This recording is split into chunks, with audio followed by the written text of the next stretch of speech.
Ton enfant se roule par terre quand il est en colère, ou tape contre le mur, ou se mord, ou te mord, ou mord quelqu'un d'autre, ou pleure en sanglots, ou alors exprime d'une autre façon aussi violente son désarroi face à cette émotion qui le traverse, qui le submerge.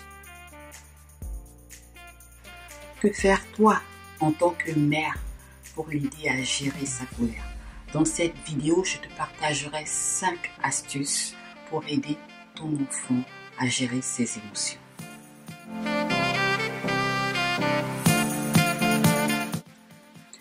Bonjour, je suis Raïssa Leila, accompagnante en maternité, en naturopathie et vers l'épanouissement global. Je t'offre gratuitement sur cette chaîne Mère épanouie des astuces de bien-être sur les plans physiques, émotionnel, mental et relationnel, car je crois que l'épanouissement est un état d'équilibre entre ces différents plans. Si tu veux réserver une séance d'accompagnement individuel ou en groupe, par téléphone ou Skype, écris-moi à mereépanouie@gmail.com en me donnant tes coordonnées et je te recontacterai de suite. Dans la précédente vidéo, j'ai parlé de la première astuce, à savoir accueillir l'émotion de l'enfant. J'ai expliqué qu'il était important d'accueillir l'émotion de l'enfant afin qu'elle le traverse et qu'elle s'en aille.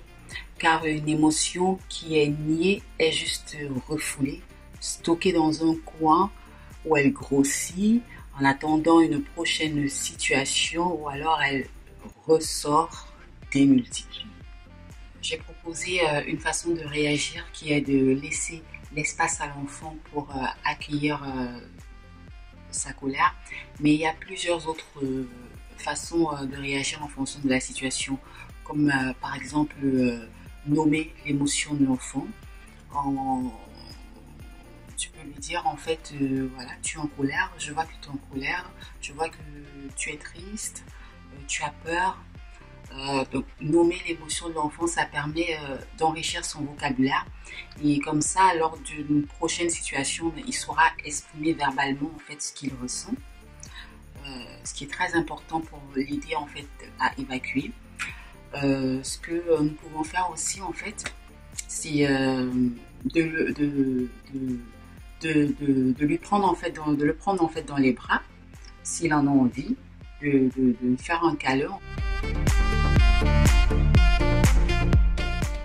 La deuxième astuce que je te propose pour aider ton enfant à gérer ses émotions, pour l'éduquer dans la gestion des émotions, c'est de le laisser faire les choses par lui-même autant que possible. Autant que possible quand il en a envie, quand il le demande, de lui laisser en fait faire les choses par lui-même et l'encourager dans ses efforts. Pourquoi? Un enfant a une grande volonté à faire beaucoup de choses par lui-même, mais parfois nous l'en empêchons parce que nous sommes pressés ou impatients, ou alors parce que nous croyons lui faire du bien en faisant tout pour lui. Un enfant qui veut faire par lui-même a la volonté et l'enthousiasme pour le motiver, même si c'est difficile. Donc si nous lui en donnons la possibilité de faire certains actes comme se déshabiller, comme s'habiller, passer la serpillière, faire la vaisselle, en fait faire comme nous, parce que l'enfant il a envie de nous imiter. Donc si nous lui donnons la possibilité, les premières fois, certes il va être confronté à la difficulté, donc il va être contrarié, mais comme il a envie, ça va le booster. Et si en plus nous l'encourageons, il va persévérer et c'est comme ça qu'il va parvenir à surmonter en fait les petites contrariétés. Il va apprendre à gérer le sentiment de contrariété qui est derrière le fait qu'on n'arrive pas à résoudre un problème, à le relativiser. Il va apprendre qu'en persévérant, on peut réussir à résoudre un problème. Plus on va le laisser devant des situations que sont le fait de résoudre un problème quand il en a envie, plus il va apprendre à gérer ses émotions. Et par la répétition de ce type d'événements avec des petites contrariétés, il apprendra à gérer des émotions plus grandes. Donc l'expérimentation est vraiment nécessaire.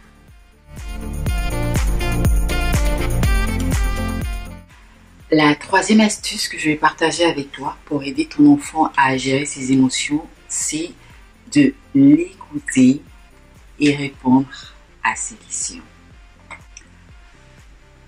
Un enfant qui commence à s'exprimer de plus en plus oralement, qui découvre de nouveaux mots, qui a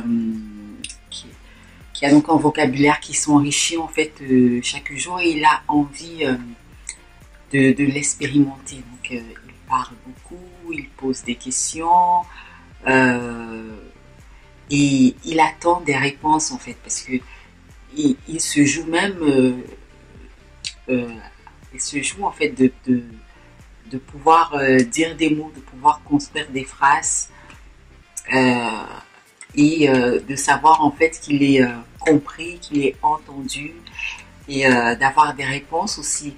Donc tout ça, l'enthousiasme, donc c'est pour ça qu'il pose des questions encore et encore, qu'il parle encore et encore, parce que c'est un plaisir pour lui, c'est une façon pour lui de jouer aussi. L'enfant a donc besoin qu'on l'écoute, et il a besoin de réponses. Les questions peuvent paraître évidentes pour nous, et peut-être qu'il nous les a déjà posées plusieurs fois, mais lui, il attend toujours des réponses. Et quand on les lui donne, en fait, il se sent satisfait, et il peut passer à autre chose. Parfois, on n'est pas disponible, parfois, on n'a pas la capacité, on est fatigué, ou voilà, juste pas disposé à pouvoir répondre à ces questions, aux questions en fait de l'enfant, aux questions de notre enfant sans cesse. À ce moment-là, il faut pouvoir le lui dire en fait. Il faut pouvoir le lui expliquer, tout simplement lui expliquer que notre indisponibilité, lui expliquer par exemple le fait qu'on puisse être fatigué, lui expliquer donc ça peut être voilà, si je prends le cas de ma fille, je dis parfois, Mimi, tu sais, je suis fatiguée, je ne peux pas, je suis pas disponible là pour entretenir une discussion avec toi, j'ai besoin de me reposer. Après, si tu veux, tu me poseras tes questions, et puis j'essaierai d'y répondre en fait. Mais pour le moment là, je suis fatiguée. C'est important en fait, quand on sent qu'on ne peut vraiment plus être disposé à répondre à l'enfant, de pouvoir en fait le lui dire, de pouvoir le dire avant qu'on soit en fait exaspéré, pour qu'il n'ait pas l'impression en fait que ce soit ces questions, que ce soit lui qui nous exaspère, hein, parce que c'est pas le cas. Qu'il comprenne en fait que on est dans un état de fatigue, de non-disponibilité, qui fait que on n'est pas réceptif en fait au dialogue en fait avec lui, et que ça n'a rien à voir avec lui, c'est juste notre état. On a besoin en fait peut-être de repos, et donc il faut bien pouvoir expliquer cela à l'enfant pour qu'il comprenne bien que il pourra reposer ses questions plus tard, et qu'on est qu'on est en fait toujours là en fait pour lui. Parce qu'un enfant à qui on ne répond pas, il va avoir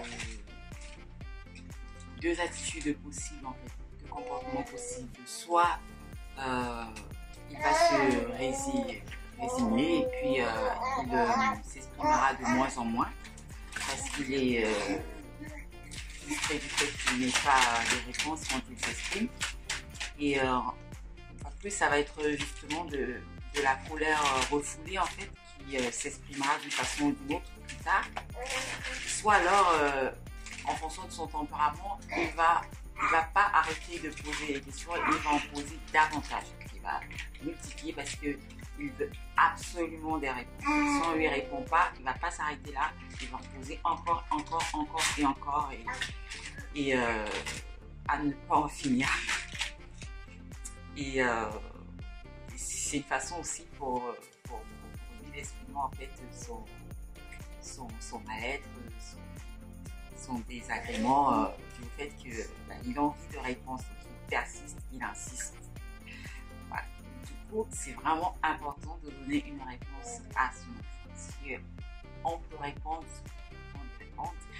Si on n'a pas, on n'est pas disponible pour répondre, c'est toujours une réponse de dire à son enfant je ne suis pas disponible, on en reparle, nous en reparlerons plus tard. C'est toujours une réponse en fait. Et l'enfant il a besoin en fait, il a besoin de réponse, il a besoin d'être. Ça l'aide à se construire. L'enfant il a besoin de réponse, il a besoin d'être écouté, ça l'aide à se construire et donc et à chaque fois qu'il a une réponse, à chaque fois qu'on l'écoute, voilà, ça libère. Donc ce sont là donc 3 astuces déjà que je t'ai proposées. À savoir donc accueillir l'émotion de l'enfant. Deuxième astuce, laisser l'enfant faire les choses par lui-même quand il en a envie et l'encourager. Troisième astuce, écouter l'enfant et répondre à ses questions. Voilà, donc il ne reste plus que 2 astuces que je partagerai avec toi prochainement.